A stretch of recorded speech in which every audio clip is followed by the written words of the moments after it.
tip. Good afternoon. It is May 8th, 2019. You're listening to A Little Column A, Little Column B, hosted by Will Leminos and co-hosted by Zach Bishop. How you doing today, buddy? What is going on, Will? Got a story for you today.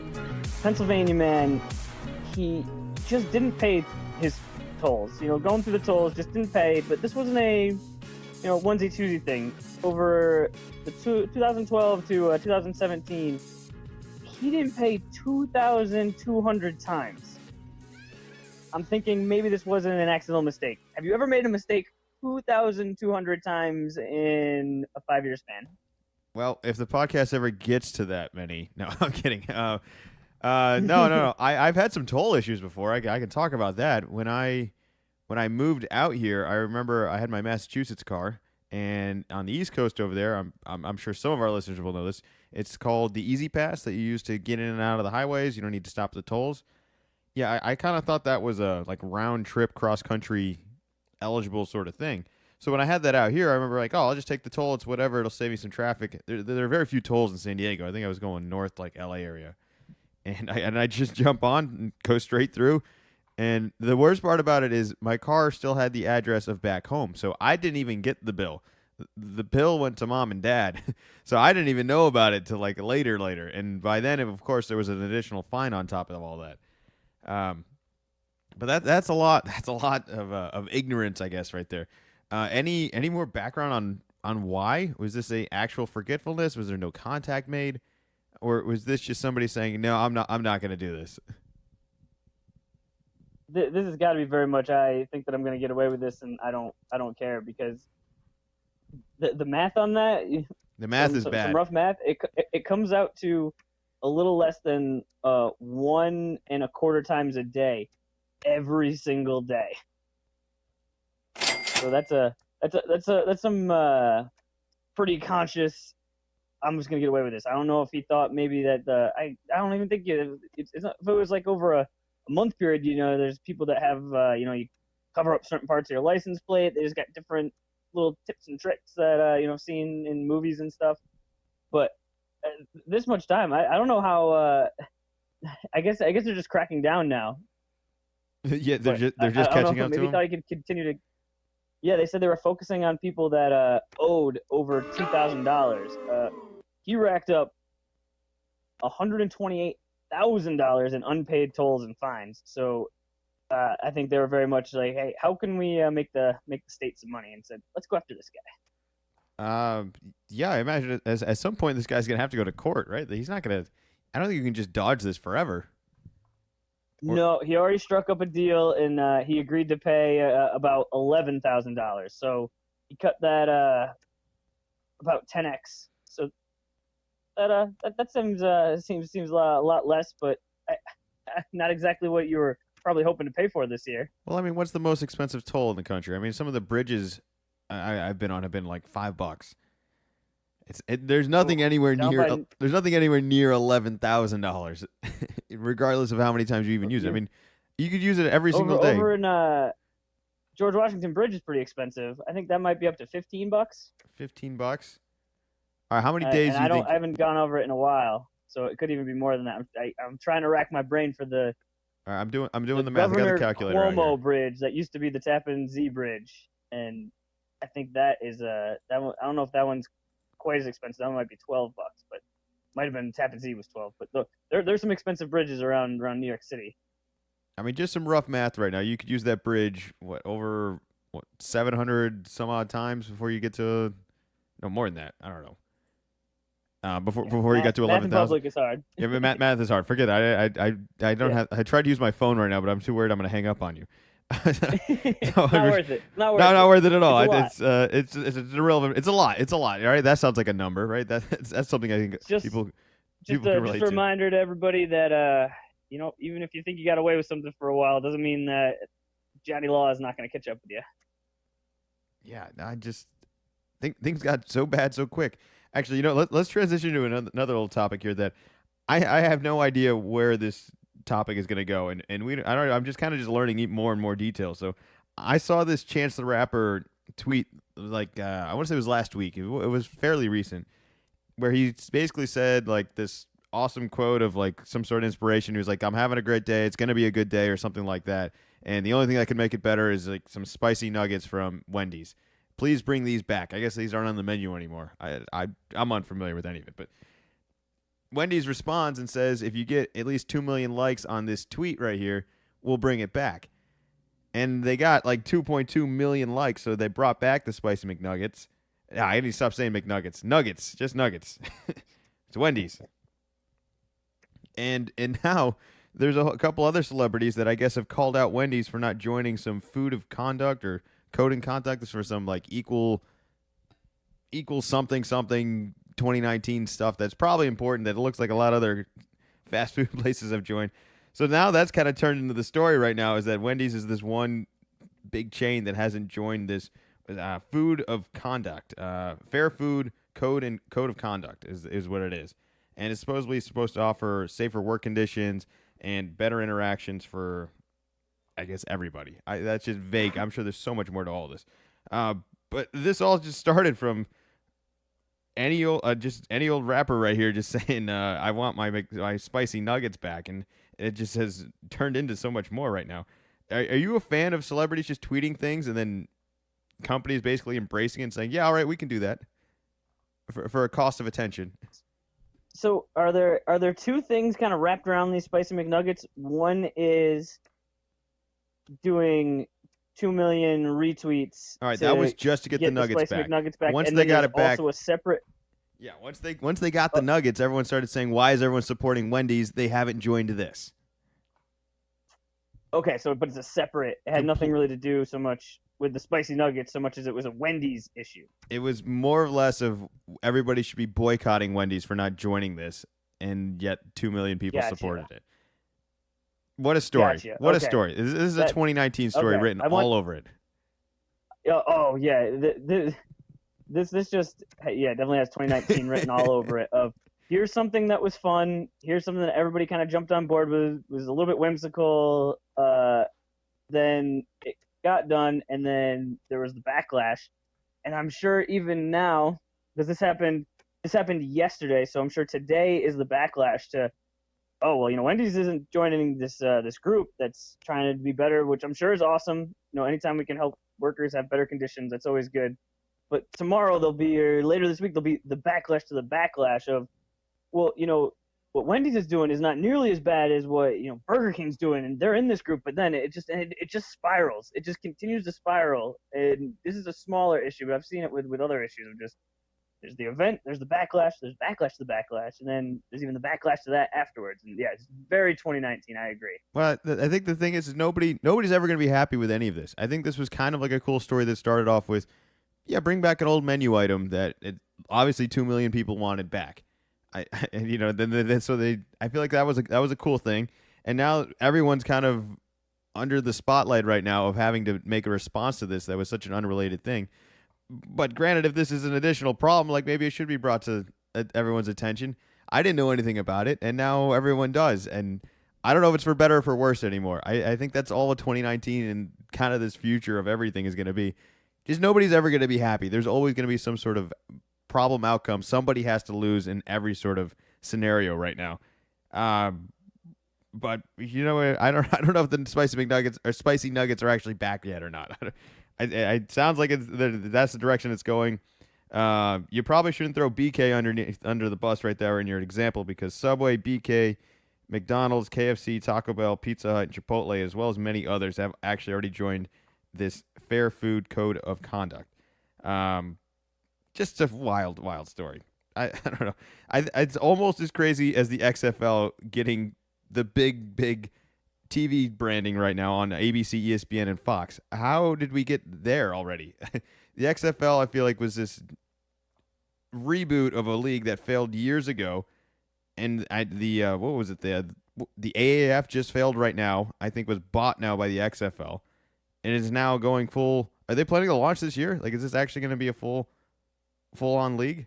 It's going to be February, very similar to the Alliance this year. It's like the first weekend after the Super Bowl. So the idea is, oh man, there's no football. Oh wait, there is football. Yeah, more football the better. I know they're going to try some. We've talked about in the past about some other wacky things they're going to do just to separate themselves, whether it was the extra points or something different on the. I think the kickoffs. It's going to be football. I'm shocked that they were able to get ABC, ESPN, and Fox all on board for this. Are you shocked by it? I was definitely surprised by this. I don't think that the lack of being on it's not even basic cable. It's just on broadcast television because the Alliance was on CBS for I think all the games were on CBS. So it wasn't so much of not being able to find it. I think it was just lack of interest. And this league just folded a month ago. We've just been talking about this recently. I'm just not sure what the XFL is going to do differently. That's going to make people interested on. Well, I don't know the exact date, but mid-February to say, yo, I just spent all fall watching college football, NFL, and now I want to watch this kind of second rate and definitely some quirks and some twists and turns. But I think there's just a lot of people that they like football a lot, but after 4 to 5 months, they've had enough and are fine with moving on to the NBA and moving on to college basketball, and maybe they're not their favorite compared to your more traditional football, but still could be more of their favorite than this new league. Well, I suppose ABC, ESPN, and Fox are all more or less direct competitors unless they allow this. So now, if for some wild reason this succeeds, they're at least included on it, and they're not being like a direct competitor with it, I suppose. But hold on with that. Does that make any sense? Sure, it makes sense for them, right? Does it make sense for XFL? For sure, ABC and ESPN are together. They're under Disney. They're together. What I'm not sure is with that recent Disney bought a lot of Fox. I don't know if this FS1 and FS2 is also. So it's like it looks like three different things is really just one big company, and they're going to put it in different areas, maybe to try to kind of feel out, hey, are we better off having this on ABC and it's people that don't have cable, they just have very basic like the old school antenna like to your TV, or are you better off with, hey, the FS1 crowd who they're kind of looking to be not the same as ESPN. So I think they might be just kind of hedging their bets a little bit and trying a few different spots to see if there's different audiences, and they can maybe just try this out for this year, and then the following year we'll say, ooh, you know what? ABC did not do any business. No one was even interested in that. But you know what? FS1 and FS2, people kept watching it there, and like we're going to bring all our resources over there. Assuming that it lasts a full year. Assuming it lasts a full year.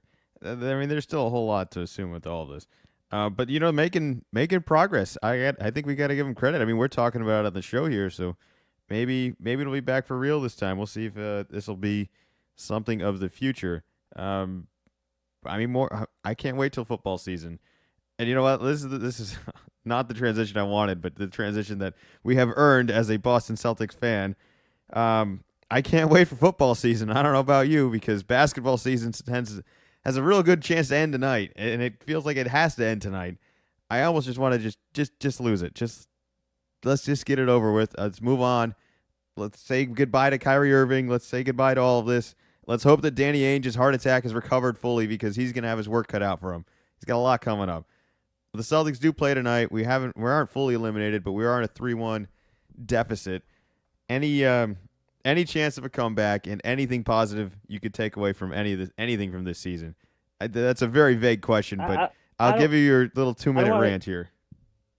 Yeah, I don't want to get too much into kind of current stuff or even kind of end of season stuff. I figured that would be more of a next week kind of thing, especially with the game being tonight. So anything that we talk about, pretty much by the time this comes out, it's already kind of it's old news. Look, if you still think there's a chance, you're crazy. This is already over. This might as well just start today. There's nothing that's going to turn this season around. It was a disaster from the start. We have a max contract player in Hayward that has scored 20 points this whole series. We've got a free agent in Kyrie Irving that's already sizing up jerseys in New York and LA. It's over. All right, do you think that? I really think he should leave. I wouldn't blame him for leaving. But do you think it has anything to do with the playoffs? No, I think it was a problem from the beginning of the year. I think it started last year with the amount of success we had. I think Kyrie didn't get a lot of credit in Cleveland, and he was upset about that. And then last year, it was supposed to be his team. He gets hurt, and all the young guys have a whole bunch of success around him, and he doesn't get any credit again. And now this year, he's there the whole time, and he's supposed to get some credit. And this is the credit he gets of a disastrous, dysfunctional, for whatever bad chemistry team kind of falls on him. And that may not be fair. I know there's a whole bunch of moving parts in every single team. But I mean, I think he's the only guy with who he wanted all this, right? He wanted all the weight on his shoulders, and now he got it. I think he quickly realized he doesn't want this anymore, and he's going to go somewhere where he can just kind of do his own thing. I think playing with LeBron is the perfect combo for him. Somebody that can carry him to all the big moments, and then he can shine in the big moments and be totally cool about it. I don't see any other way around that. I don't think he's a Celtic in the way that a lot of Celtic players were in the past, like Celtic stars. I don't think he's that. And not everyone is. Definitely not a fun season. One of the most disappointing seasons that I can think of. But you and I have talked about this obviously like all the time. But you've been very much on the nope, this is never gonna work, blow this all up, all over. But if you look at the teams that are doing successful and more historically that have been successful, it hasn't been constant change. It's been you got the main core and you like make tweaks. What you think there's anything to that, and that maybe you're going with the blow it up too quickly? Well, I think we're going to be stuck with this main core whether we want to or not. I just think one of the pieces we can move without really doing anything is letting Kyrie go. And that sounds ridiculous not to get anything in exchange for him, but maybe this team is better off without him. We've had a lot of success without him, as well as we can develop a little bit more. I'm hoping Hayward is just kind of having the hangover year right now off of injury. Again, I give him the benefit of the doubt, but I was really hoping to see a little bit better in the playoffs here. I didn't really see a lot. He hasn't shown a lot. And it may just be some guys don't come back from injury ever the same. I really hope that's not the case. But, he was in and out of minutes, and I think playing with different rotations. And I don't think we did anything to help him this year either. Granted, he did nothing to help us, so maybe it goes both ways. I just think Kyrie's the easy piece that you can change. Unless we really want to go the complete opposite direction and we bring up the Anthony Davis or some big trade, some big name, and we unload all the young guys. But right now, I'm willing to let anyone older than Marcus Smart's got to go. All right, anyone older's out. Anyone older than him is out. I'll keep everyone underneath. Keep Tatum, keep Jalen. So no Horford. I'm sorry, Horford, but I think this is the last big year we got out of him. That seems like a huge mistake because last year, yes, the young guys, big time. But I think without Horford, that team goes nowhere. And he's the one that kept it all together, and it's definitely not flashy, but he still keeps. Well, he keeps things, or it usually keeps things running. And it's like when he's playing well, the whole engine runs. You're entirely right, but I think we rushed this team so fast based on the success they had last year, and clearly they weren't ready this year. I think by the time the rest of this team is ready, Al Horford's better years will be behind him. So I'm more or less saying we're not going to go for it next year. We're going for it maybe in 2 years, and let's just give it some time. Let's let the guys that we got right now, very, very valuable pieces, let Danny do his work with the trades. Let Danny do his job with the draft picks. He's done an awesome job thus far. I don't think he's made any mistakes. I don't blame him for any of this. It's just a bad combo of a lot of okay guys a lot of guys that are okay at a lot of things, but nobody that's great at any one thing outside of Kyrie. But Kyrie's weaknesses on defense just kind of cancels that out. As well as I don't think any of our guys are great shooters right now. Tatum the whole thing's a mess. The whole thing's a mess right now. We somehow don't have any for most shooters. Of the year, it's just been a mess. I don't understand how we're being outshot by Milwaukee. Milwaukee's a terrible shooting team.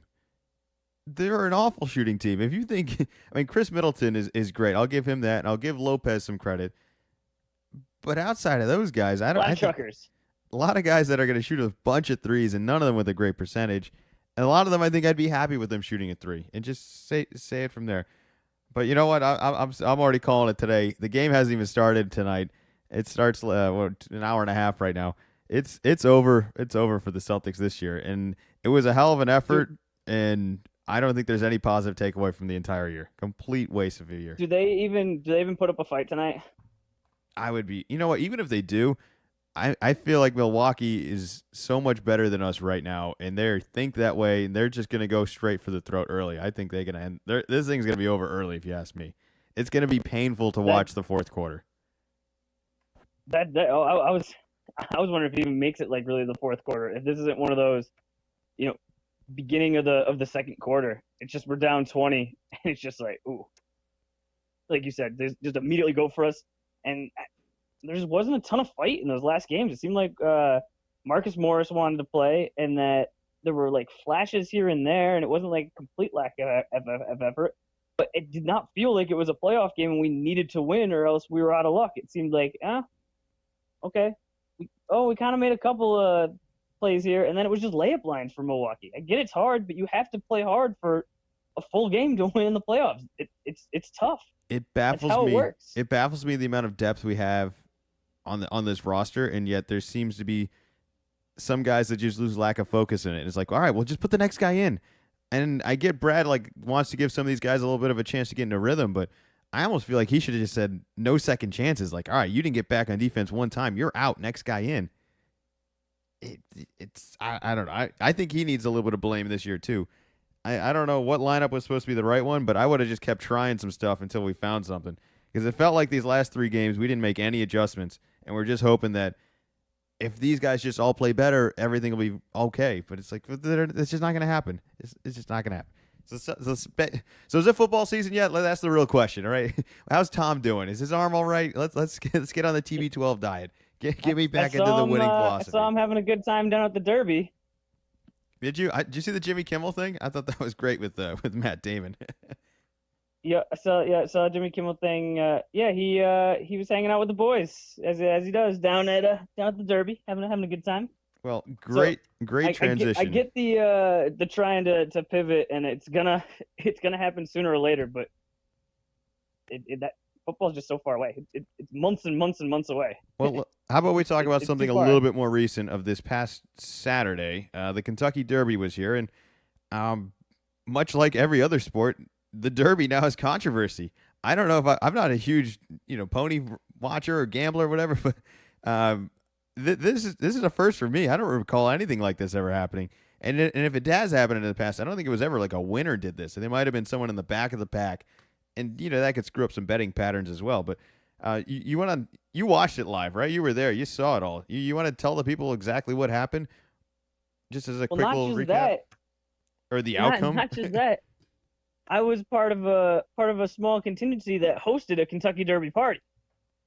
So I think similar to you, and no one there, it was super into horses, really know what's going on. It was more of, hey, this is an excuse to get dressed up, have some mint juleps, do a little day drinking, and then the Derby comes on in the evening. So we got the projector all set up. All right, they're on the race. Boom. Winner, maximum security. Okay, I think that if he wasn't the favorite by race time, he was definitely in the mix for expected to win. All right, yeah, cool. They're doing the jockey interview. They're interviewing the owner. It's like 10, 15 minutes later. We had a pool going. So all right, cool. Who was the winner? I was a winner. Another guy that was hosting the party was a winner, and one of our buddies. So 3 of us. Oh, awesome, cool. All right, let's figure out how what we're gonna do there. And then there was just kind of like a tap on my shoulder of like, wait, hold on, like they're saying something on the TV. I mean, once the race is over, we happen to leave it on, but it's like you got the music back on playing. It's back into like, oh, hanging out, everyone's having a good time. Easily could have turned it off. And had no idea until the next day. You should have taken your money and ran, man. Take your money and run. Yeah, lesson learned. And so they're reviewing, and I was like, there's no way. They're not going to overturn this. It almost seemed, it seemed more like the review in the national championship of when it wasn't Guy, it was Ty Jerome. Ty Jerome double dribbled, but they didn't call it. It was like way later, they couldn't review it. It felt way more like that of, oh, look, this happened, more than this was a game-winning shot, and they were checking to see was it in his fingers or not, and the outcome could actually be changed.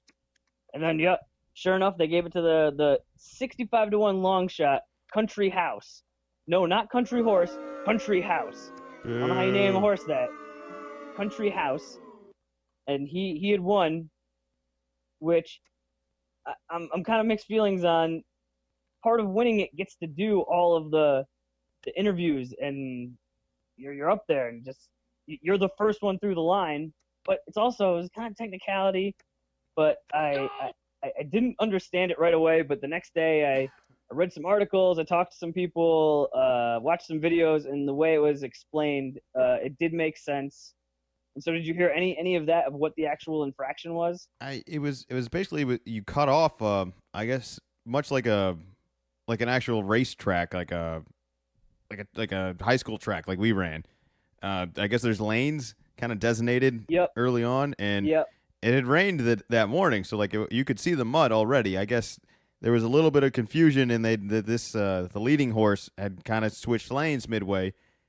Probably not even recognizing it at the time of, but clearly in the replay you could see there was a shift, and it did cut off the other person that more or less would have finished in first, potentially. I don't know. I don't know if that would have been the actual outcome, but there was a cutoff. I think that was clear. It's easy to see in slow motion, and it's much easier to see on the replay. Live watching it, like I saw the first take, and then I saw like all the slow motion stuff after. No idea. Would have never even crossed my mind. At full speed, wouldn't even bat an eye at it. Just mind blowing that this is how it was at such a large event. And all these guys have to know better than that. I mean, is there any blame being on the jockey right now? I think that you have to blame him, right? Yeah, it's pretty much him. As I was kind of seeing it, it seems like they are. The consensus is it is his fault. That was kind of my question the next day once I realized what exactly had happened. Of, okay, I get there's lanes like on a track, but when you're on a track, it's made of a artificial surface. When you're out there, it's muddy. So you're making a turn, and how much of it was on purpose and how much of it was you're making a turn and you slide to the outside was just you're on a horse, so it's pretty well trained, but there's a little bit of wiggle room, and you're on mud and it's slippery and slick. But it seems like it was a on purpose kind of effort. It's tricky. You're racing. At least the racing that I've done of cutting someone off is part of it. And so that's why I definitely didn't understand it the day of, but the next day is explained to me of, okay, there are kind of like, it would be more in track of, I went over, like I'm jump over the hurdles, and then I cut out of the lane as I fall goofy a little bit and cut somebody off. It's like, okay, nope, that wasn't fair. As well as a lot of money in these horses, these jockeys. It's not a NASCAR race where you have seatbelts and helmet. I guess they kind of have helmets, but not the same as like a full face and neck support. He cuts off those two horses. If he takes them out, there's 20 horses in that race. If 10 fall and jockeys are falling, it could turn into the joke. Not exactly a joke, but I've been hearing on some podcasts of with like horse racing. It's not the newest of sport. There's a lot of, well, we kind of just do this because we've been doing this for a long time, but there's a lot of they're whipping that horse kind of hard. Like I'm not sure how morally I feel about this. So something big disaster happens, it's like, nope, no more Kentucky Derby. It's not worth it anymore. So are you saying collusion? Is that what I'm hearing? Am I hearing? Is there some sort of collusion here? Well, how'd there be collusion? I don't know. I think anytime you lose a bet, well, that's your immediate response. It was definitely not collusion with me, because it'd been way easier, not just for me to have more money than I started with, was now that it was this 65-1 long shot, no one picked that in the pool. So I had to go around and figure out how to get everybody their money back at a party later on and try. Oh, that was a nightmare. Well, it was a nightmare, but I think it was, I suppose, healthy for the sport. We're all talking about it. We all learned something out of this. Yeah. And I think it was the better. first time that has happened.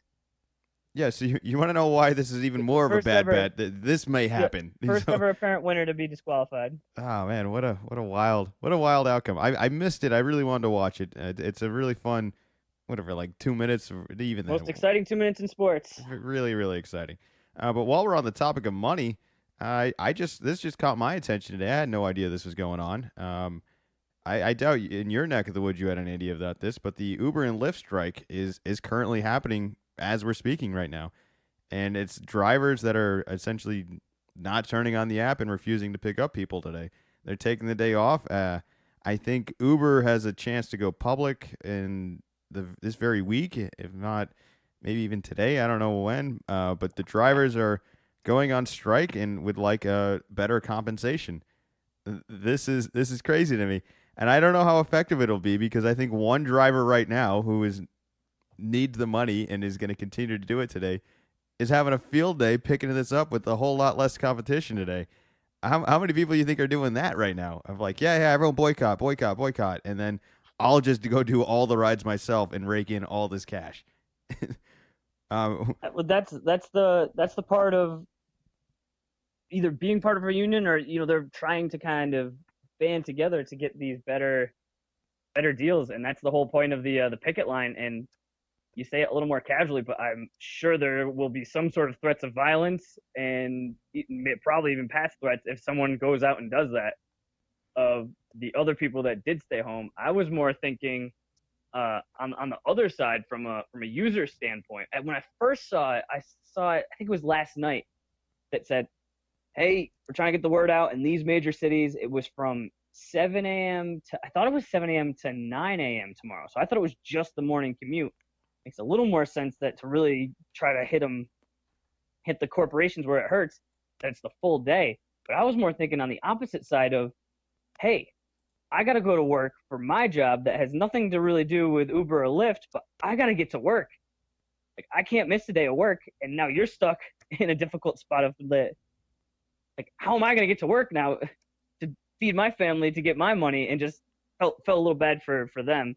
I'm sure there was somewhere someone was upset that they weren't able to get a ride, or they were able to get a ride and they had to wait an additional 10 minutes because there wasn't enough drivers just right outside.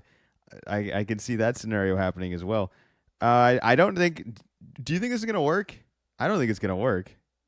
I just think there's always gonna be people willing to accept whatever they're willing to pay at this point.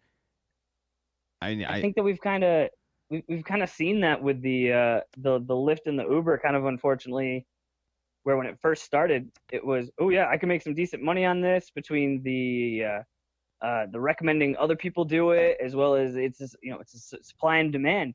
And just once there's more and more supply, if people are still willing to do it, you're not gonna get paid if it's not really specialized work. You need a car, you need a license, so there is a barrier to entry. But there's a lot of people with that skill set, and so it's just not going to be a very lucrative business. Unfortunately, it's become super handy when you're out and about. But I don't know exactly how it gets fixed, if there's still kind of not exactly unlimited, but you just kind of, hey, you want to do this? Yeah, hop in. Well, the real challenge, rather than the real challenge of having drivers make more money is that the riders don't want to pay anymore. I think we're already pretty comfortable with the price of where it's at, and I don't know if increasing that would deter people from doing it or not. I mean, I would hope not. As someone who has driven for them before, though, it does not make financial sense between the expenses and the insurance and the gas and the miles and the hours. It's like there's some strengths in the flexibility of it, but there's so many weaknesses and reasons not to do it. As well as gas, when I was starting, was not almost $4. It's almost $4 out here, and you would be making the same rate today as you were years ago. It's probably less. Probably less, yeah. If anything, it's gone down. So I totally understand the reason of the boycott, and in some ways I hope it works, but I don't think it's going to. I don't think it's going to be enough. I mean, unless a lot of people turn to taxis today and we're like, oh wow, taxis are really expensive. Maybe I will pay a little bit more for a nicer ride or more of a custom ride. But hey, we'll wait and see. An interesting story nonetheless that is going on across the country here. Again, a very 2019 problem of us to have. I don't think this was something we would have ever predicted years ago. Like, oh yeah, there's going to be a time where you get in a car with a stranger, that's where they take you places. And then there'll be another time where these people refuse to do that anymore because they're not happy with the money they're making. It's just, how did we get there? How did we get here? Speaking of how did we get here? Yes, I got the perfect transition for this. This is going to be great. This is what you've been waiting for all podcast. We have the Jackie Moon follow-up. All right, for those of you that haven't followed us, make sure you go check out the website, lcalcb.com. There you can see all the old podcasts, as well as get some bio about Zach and I, a little background information.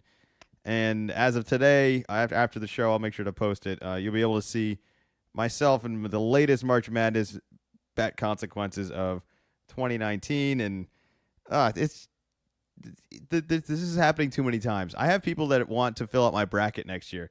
And I think next year we're going to have to rope in some more people and be like, all right, if everyone else thinks they can beat Zach, tell you what, you do the bet along with me. So if you lose, you got to do it with me next year, all right? Because I had a lot of people saying, I'm filling out your bracket next year. I refuse to let you do this to yourself. Like, you realize you work in a public eye? Like, you're more or less a public figure in San Diego. You can't just be wearing short shorts every 3 months here. Like, that's just not a healthy public image. But you know what? I challenge everybody next year that if you really want to call me out on all this, and if you beat Zach in the bracket, by all means, good for you. Maybe it should be even worse for me if you beat Zach and I don't again.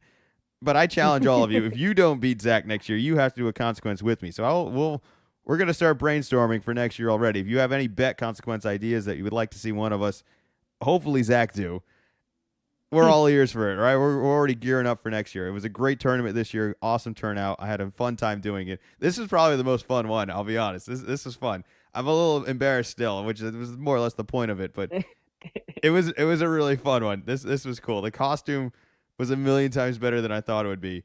I was initially a little skeptical. It was a one-size-fits-all, which could go in any direction. I'm not a very large guy. I am a much smaller guy, so this could have been extremely huge on me, and it just worked out well.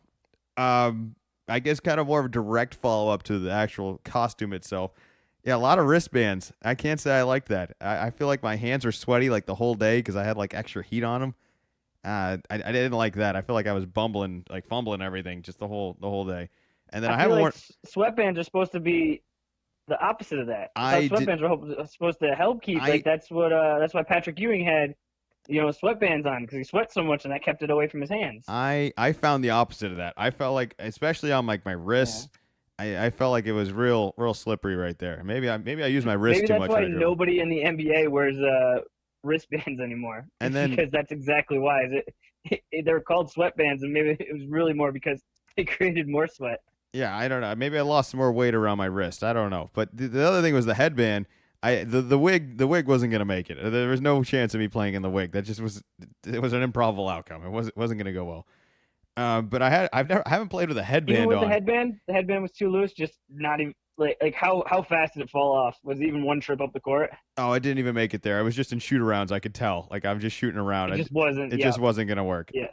And like I took it off almost immediately. Like, just putting it on, it was like it might stay on, but I can tell it's gonna be holding on and moving around with this headband holding onto it by like a thread. It's not gonna. Wasn't gonna be worth it. As well was as not unexpected. As well as when I got there, I was kind of hoping to like play around and have a good day, and then I get on this like really good basketball team, and it was like, oh, I do not want to ruin these guys' morning, because these guys came to play today. I already look ridiculous. I came here to kind of have fun and play, and I don't want to ruin your time because of my time. So like I did start taking it a little bit more seriously and playing a little bit better, but. Yeah, I can't say I'd recommend wristbands at all, and headbands. One thing I hadn't thought about is that we play outside, and tan lines are very, very possible. I'm not saying I got it, but there was a little conscious effort to maybe get that off and get some more sun underneath later in the day. But you know what? We did it, and I'll make sure to post that on the website. If you haven't already seen it, it's on my Instagram as well, sold by Will. And yeah, let's just not lose anymore, all right? So Zach, how do you tank next year? How do you take one for the team right now? Are you gonna you were trying to get me to do that this year? That does not make any sense from my point of view. I'm looking to keep the streak alive. Look, I think the listeners want to see you do one of these times, all right? I can't tell you how many comments I got of people being like, "Oh, I love it when you lose." I said, "You are the worst, all of you. You're all terrible people." Multiple people told me all over social media or in person, "I love it when you lose this bet," as if as if there's no other outcome. Like they're immediately assumed like, oh, this is the best part of making the It's bet just a is that once a year thing. Yeah, it's a streak. no more, no mas. They're in my corner. Some questions. How was the material with it being kind of a costume? Was wondering if it would be kind of scratchy and if there was any kind of like chafing situation of just really uncomfortable. I did have an undershirt on, so I always play with an undershirt on anyway. So like Yep. I'd rarely ever have anything kind of. I rarely ever just wear just the jersey. There's always some kind of something underneath. So that wasn't really an issue. The shorts were fine. They were very short. I thought this one size fits all, like I said, was going to be a little bit bigger. I thought I was going to be, worried more about tightening them up, but no, they were very snug. In all the wrong ABA. places. In all the wrong Yeah, places. if I remember correctly, that was a main part of the movie was how tight those shorts were on Jackie Moon. So it seems like realistic. That's good. One thing I am a little concerned about right now, and this hasn't. Today was laundry day, and I was concerned about this because it said "do not wash" on the shirt up there. So I think I'm gonna try hand washing it. I can't imagine this lasting very long in the machine. I think it would just melt away all the Chinese colors that have been used for all this. But I don't know if this is something I'm going to be holding on to now because it definitely needs to be washed. I worked up a pretty good sweat in it, and if they can't go in the machine, a hand wash is this is only going to get hand washed so many times. So I'm thinking like I get one hand wash out of this and wear it maybe one other time, and then this thing's over. One very good takeaway from it is the socks I got. The socks were great. These are really thick socks. These are awesome basketball socks. I fully recommend that part. So if you want to know one thing you're going to keep out of this Jackie Moon costume, it's available on Amazon. It's the socks. The socks are a keeper. I'll totally recommend all those, and I may even wear those again. The socks, I couldn't believe how thick they were. They're thicker than any Nike sock I have right now. Any other? Those were part of it. Those weren't separate. Those were included. The one thing I got separate were the wristbands. Those weren't included. Came with the headband, the wig, Okay. the jersey, the shorts, and the socks. Yeah. So the two things for me to add from my side was that Saturday. So that's the Kentucky Derby day. So I'm helping get set up for the Kentucky Derby, knowing that Will plays pretty early on Saturday, even for East Coast standards. So it's like kind of got my eye out for it, but I'm kind of busy keeping my mind off it.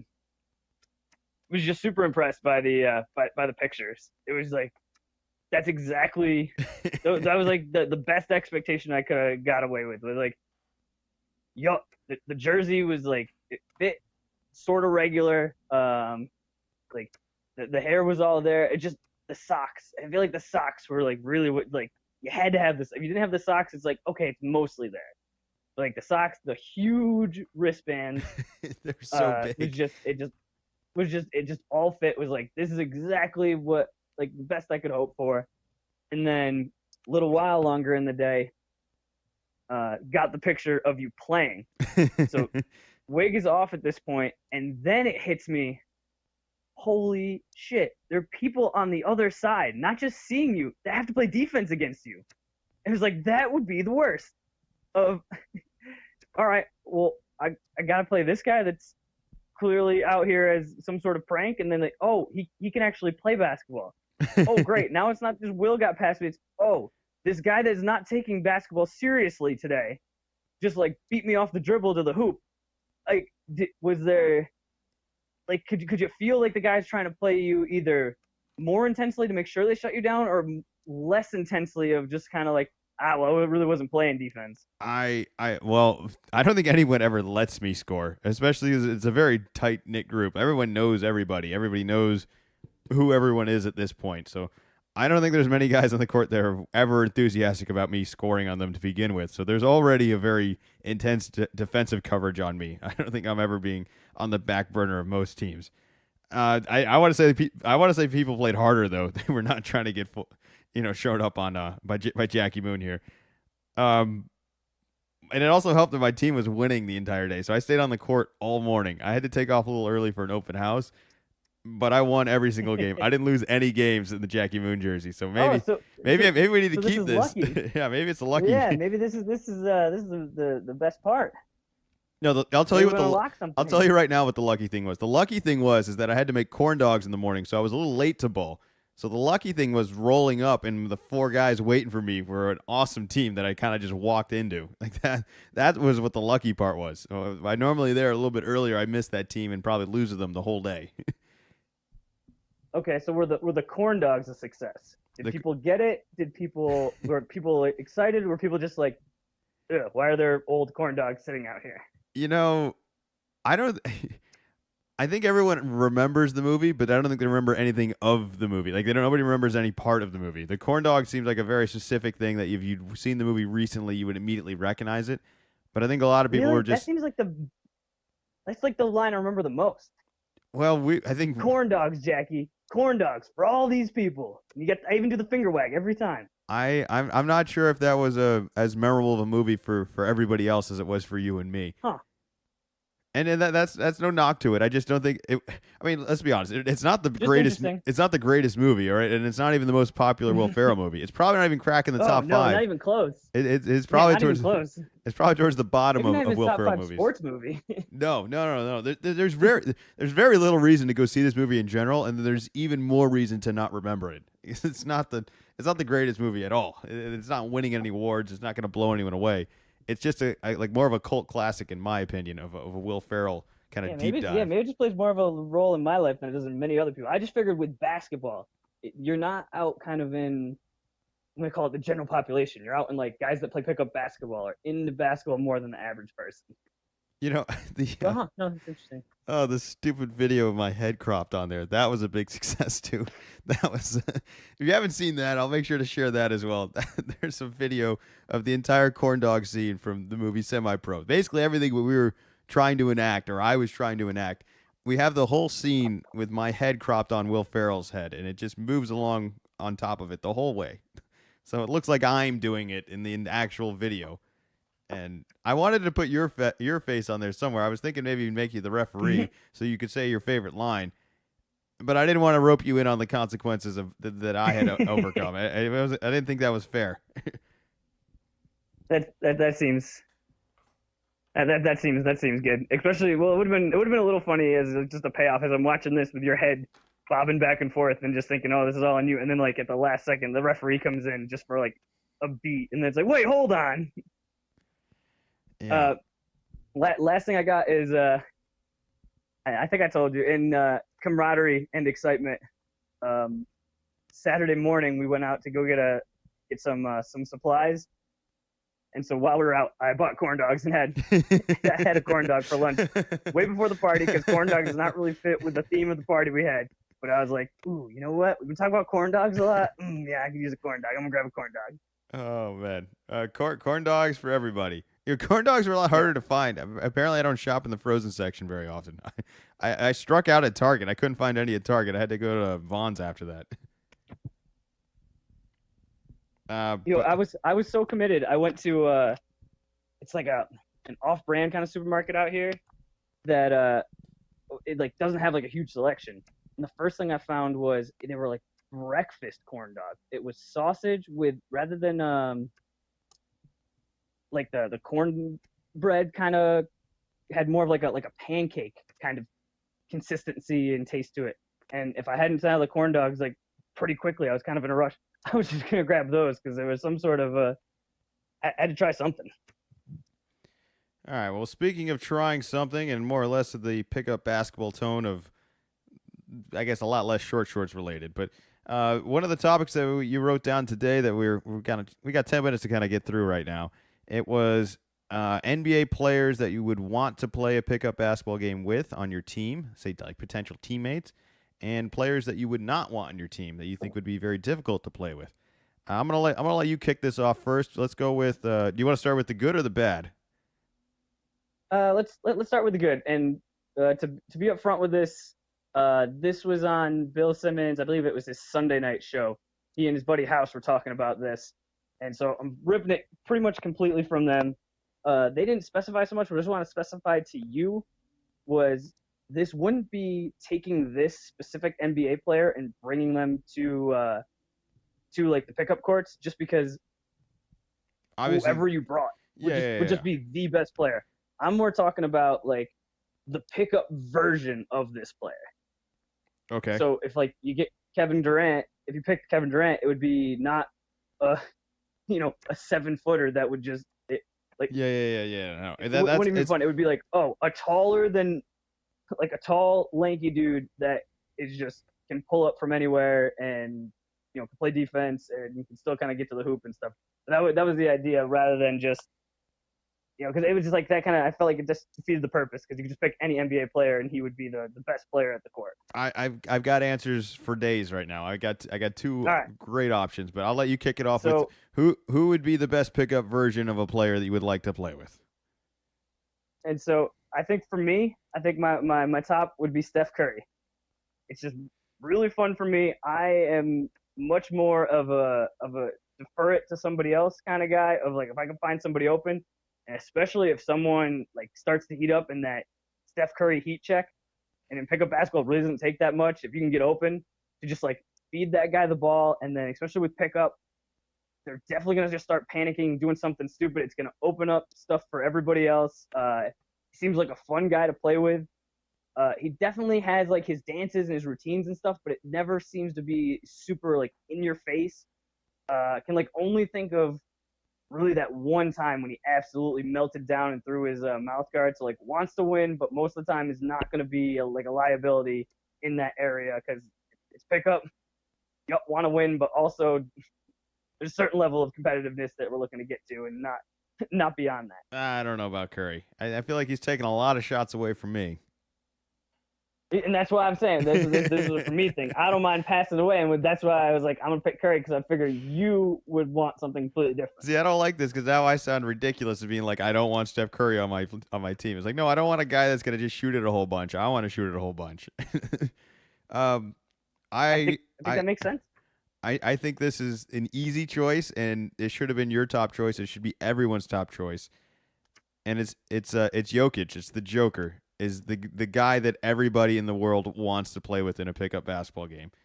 I think he's easy to play with. He can do everything. He's got you size. He would probably be very effective on a pickup game defense, even though he'd be a little bit slower. But the passing, being able to set screens and ball screens for you and handoffs, that is the perfect role player you could ever ask for in a game. That just makes life easier for everyone else and sets everyone up. I think that's the perfect guy. Anyone who says no, it doesn't want to. I don't know. I guess they don't want to win. I suppose if you don't want to play with Jokic, you just don't want to win. Here's my concern there. Conditioning.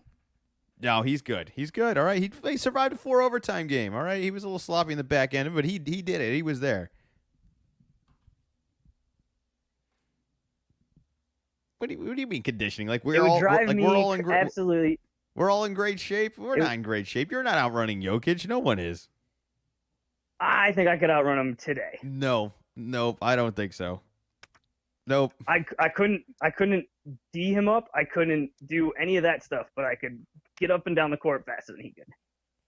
You wouldn't. There would be no point in getting down the court faster than him because he's going to be the one bringing it up and setting you up. So you just have to play at his pace. I'm looking to play a much faster pace, and I do get. I totally agree. He was actually the main guy that Bill and House picked.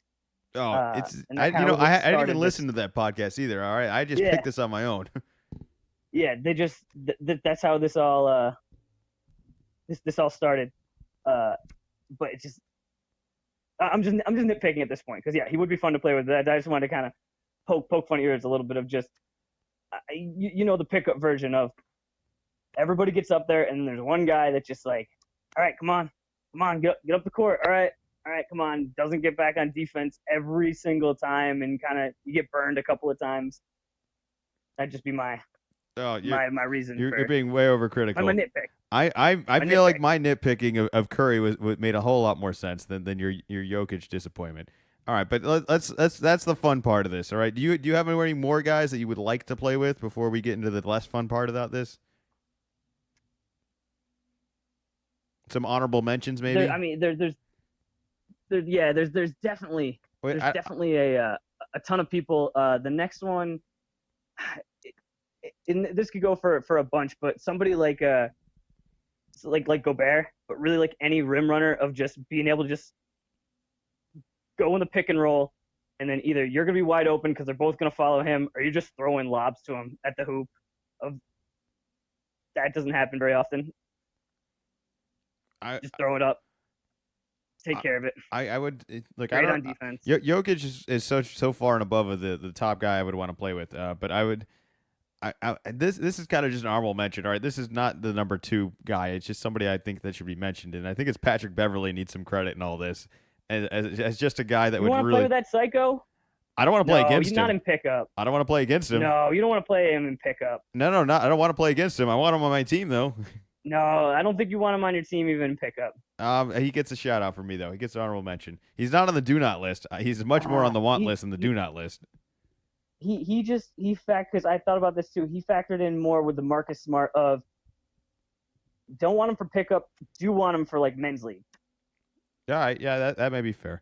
That might be fair. And maybe I'm blurring the lines, but for me, pickup is just as much about trying to win as it is about like having a decent time. And if the whole time is just there's 2 guys just like going back and forth, and then it gets into the well, you fouled me 3 times. Well, you didn't call it once, and then it's a back and forth thing, and it turns into it's like not really basketball for like a stretch of it's just a shouting match with these people having their own circus going on, and just everyone else is like, are you guys finished? But I could definitely see like for men's all right. We got 3 minutes left. Right. Who's on the do not list here? You're killing all the time. Yeah, I'm filibustering. I went with Westbrook. Oh man, a guy that's just gonna dribble the ball a whole bunch, then maybe every once in a while I'll get passed to in the corner, and then I have to try to like figure something out, as well as just a whole bunch of just chucking of just like, oh, you dribbled the ball a whole bunch, I didn't even get a touch, and then you just jacked up a shot. Like that's when you get to the point of you see him with the ball, you just kind of stand there, you don't even bother cutting anymore, and then as soon as you see him start looking to the hoop, you even just almost pull the like you just run to the other end of the court as the ball's in the air. Like, no, all right, I'm just gonna play defense and maybe I'll get a rebound and get to touch the ball. Like, I'm just done for the day. Oh man, I was really hoping you were gonna pick someone else because that was I think that's the easy choice of a guy nobody really wants on his team. It's not even that. As well as a little bit of a crazy person too. Yeah. Just for pickup of just like, hey, all right, let's go. I got another name that this is going to astonish you, and this is a lot of hate as well. But I wrote down Westbrook, and I had a really good feeling that you were going to have him as well. So I wrote down like another like honorable mention. He's by no means the number 2, but Jeff Green drives me freaking nuts just because I never know what we're going to get out of him. So he's like I just don't want him on my team because it would frustrate. That's a good one. It would frustrate the hell out of me of being like, you have so much potential and no reason to be as bad as you are. Like you should easily be an amazing player right now. So I don't want you on my team because you're just going to disappoint me every time. You may even have good games, just like he does in his real life. Like he has just enough good games, but have cross the guy up, got right to the hoop, and then just like doinked it off the back rim and does that. So just can't gets all the way to the hoop, does all these crazy things, makes some great plays, but then at the end you're just like, man, we lost. We lost by 3. If you had made 3 of those layups, like this has been totally different. We could have won and just try. Oh, that's a good one. I didn't think of that. So I'm putting Jeff Green. I agree with everything with the Westbrook. I think he's the easy choice here, but I'm totally throwing Jeff Green in the loop there. You got any more honorable mentions, or are we gonna wrap things up here? Good choice. Kind of touched on it a little bit. I was thinking Draymond Green just from. Oh no, I'd like to play with Draymond Green. Like he'll pass. He'll play defense and stuff, but just kind of in that crazy, just gonna try to kick people in the nuts and just ruin other people's day and just ruin the whole run. Well, the one more honorable mention for the positive side that those guys mentioned was, and this was for you, would be Ben Simmons. No, he has no interest in shooting. He gets over half court and he's just me like, "Where's Will? I gotta get him the ball." I think I get that with Jokic, and I get a lot of other baggage with Simmons. I don't know. Yep, no, totally agree. So I think Jokic is everything I like about Simmons. I think Jokic has it and some, and a jump shot and some size. So I like all that. I think that he's the easy decision. But today's the day. Doomsday for the Celtics later today. I want to thank everyone for listening. Make sure you go check out lcalcb.com for all the podcast info. Check out soldbywill.com for all your San Diego real estate needs. And make sure you follow Zach on his Twitter, which is WickedZman24. Lots of good stuff on there. We'll have all the Jackie Moon stuff on the website today. It is what it is. All right, you know, don't judge me. All right, and for everyone who thinks they can do better than me, next year we're gonna rope you into it too. So next year, if you don't beat Zach or if you don't beat me, whatever, maybe we'll do both. All right, you don't beat either of us. You got to do some extra competition, extra consequence. All right, but you're all getting roped in for all the crap I'm taking this year. Everyone's like, oh, I would have done better, or I could have done all this. Yeah, no, you couldn't have. And I didn't even lose this year. I tied. All right, I lost to a lousy tiebreaker of the game that doesn't even go into overtime. I totally win. But a fun bet nonetheless, and a great weekend. Very exciting. I had a good time. It sucks losing, but if that's the worst losing ever gets, I think I'll be all right in life. So we'll be back next Wednesday, 3 o'clock. Make sure you listen live. Maybe we'll even have people call in at some point in the future. LCALCB.com. We'll be back next week. Anything else to add? Corn dogs, Jackie. Corn dogs for all these people. Oh man, I'm gonna take that soundbite. I'm gonna record it. It's mine forever.